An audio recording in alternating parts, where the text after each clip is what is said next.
Hello, thanks for visiting my reading room. I'm Nancy, reader and tutor and small business owner of West Coast Polar Ice, Italian Ice, and Frozen Specialties. And we're continuing in Wordly Wise, Book 10, Second Edition by Kenneth Hodkinson and Sandra Adams. And I'll read the word, the definition, and then follow up with a reading passage that incorporates all the words. Okay, so we begin. This is Lesson 7, which I forgot to write down. Let me just write that in there. Sorry, my bad. Okay, word number 1, castigate. A verb, to punish by criticizing sharply, to berate. Our former principal used to castigate students in public. Ms. Abruzzino would never do that. Word number 2, colloquial. An adjective, characterized by informal language. Most of the lecturers were formal and boring, but the last one was more engaging and lively because of her colloquial speech. And colloquialism, which is a noun, is y'all come back, is known as a Southern colloquialism. Epitaph, a noun. The words carved on a tombstone in memory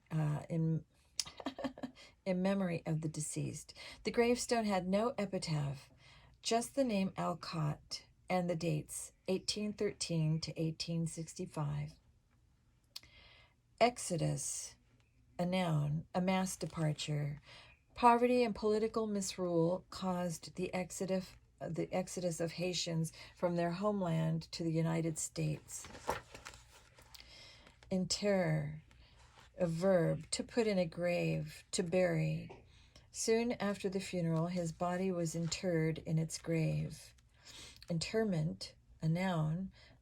Before the interment, they placed flowers on the coffin. Lacerate, a verb, to tear or cut roughly. My legs were lacerated by the rocks as we climbed to the peak. Laceration, a noun. The animal trainer suffered a minor laceration on his arm when a rambunctious lion hit him with its paw. Largesse, a noun. The act of giving generously, gifts. After donating a large amount of money to a homeless shelter, the man received an award in recognition of his largesse. Obituary, a noun. A notice of someone's death, such as in a newspaper, usually with the brief summary of that person's life. I didn't know she died until I read her obituary in the local paper. Omnivorous, an adjective, eating all kinds of food, including both animal and vegetable food. Even though some people are vegetarians, the human species is classified as omnivorous because humans eat both animal and vegetable products, or may eat both animal and vegetable products. And the second definition, taking in everything available. They were omnivorous collectors of everything from rare books to old theatrical posters. The next word, permeate, a verb, to spread throughout, to pass through.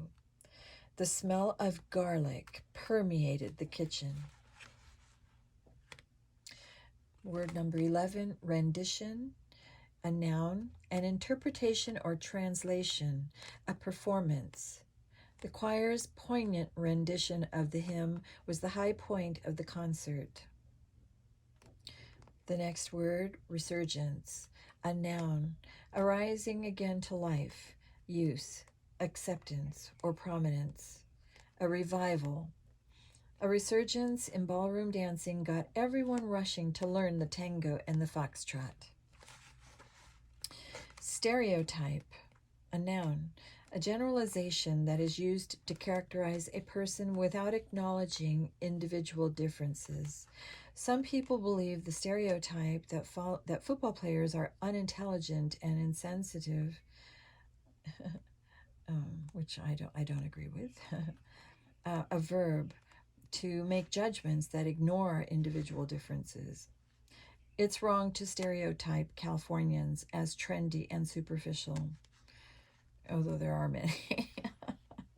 Just thought I'd add that in there.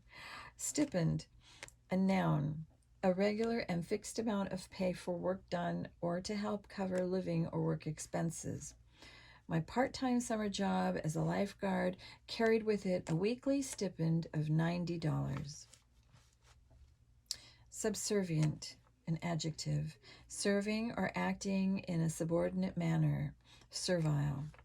The host tried to ingratiate himself with his guests by acting in a subservient manner, attending to their every whim.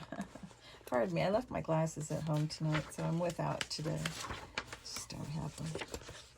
Go on to the reading passage now.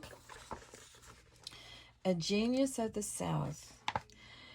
When Zora Neal Hurston was born in Eatonville, Florida in 1891, her hometown was the first and only all-black town in the United States. Even as a child, Hurston had a strong, independent spirit and found it hard to believe that her color could interfere with her dreams. But because Hurston's father knew that blacks were often expected to be subservient to whites and were castigated if they failed to kowtow, he worried that she would get into trouble for not knowing her place. But her mother always encouraged her to jump at the sun. Hurston was a big dreamer with a vivid and active imagination that was fostered by listening to the lying sessions that took place at the local store. Whenever Hurston could, she would go to the store, where men would gather and entertain each other with tall tales. The taller, the better. In addition to listening to stories, Hurston was an omnivorous reader, but she especially loved reading myths and fairy tales. Once,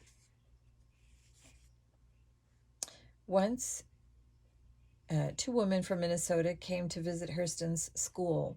They were so impressed when Hurston read a Greek myth to them that they gave her several gifts, including a book of fairy tales.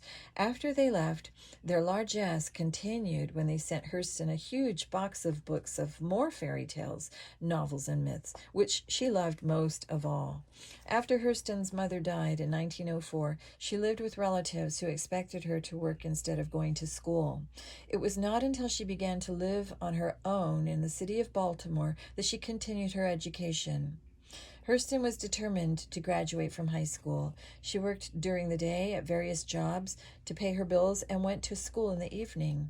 In 1918, Hurston moved to Washington, D.C., where she attended Howard University, and later to New York, where she attended Columbia University in 1925. While at Columbia, Hurston studied anthropology, the study of human origins, social relations, and culture. She concentrated on folklore and was awarded a stipend of $200 a month to travel through the South, the Caribbean, and British Honduras, now Belize, to collect folklore and learn about local customs, such as voodoo. In 1935, Hurston was the first African American to publish a collection of African American folklore when she published Mules and Men. Hurston's move to New York in 1925 took place during an exodus from the South called the Great Migration. More than 1 million blacks moved to the North during the 1910s and 1920s. During this time, a large community of black writers, musicians, and other artists gathered to share and explore their talents and to help each other grow as artists in a movement known as the Harlem Renaissance. Hurston became heavily involved in this movement and wrote novels, poems, short stories, plays, journal articles, and an autobiography, Dust Tracks on a Road. Hurston's love of her heritage permeates her work, and in her writings she uses the colloquial speech of her upbringing in the South. Hurston's writing met with controversy because some people felt that she was advancing the stereotype that blacks were poorly educated people, incapable of speaking correct English. But she felt that her rendition of Southern black life was not only accurate, it expressed a colorful and fanciful use of language of which she felt blacks could be proud. After the Harlem Renaissance, the popularity of Hurston's work began to fade, and publishers lost interest in her work. Her death in 1960 was publicly overlooked, except for a small obituary in Time magazine.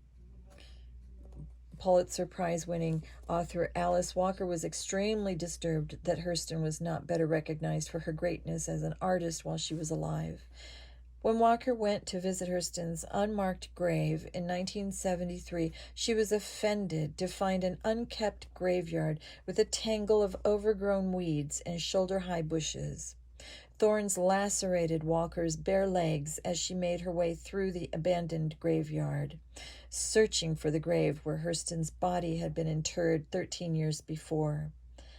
Once she found the grave, she ordered a handsome gray stone to mark the gravesite. The epitaph reads, Zora Neal Hurston, a genius of the South, novelist, folklorist, anthropologist. It is largely due to Alice Walker's efforts that there has been a resurgence of interest in Hurston's writings, and all her books are back in print. Her best-known work, Their Eyes Were Watching God, is now recognized as a classic. And there you have it. I hope you all enjoyed that. Good evening.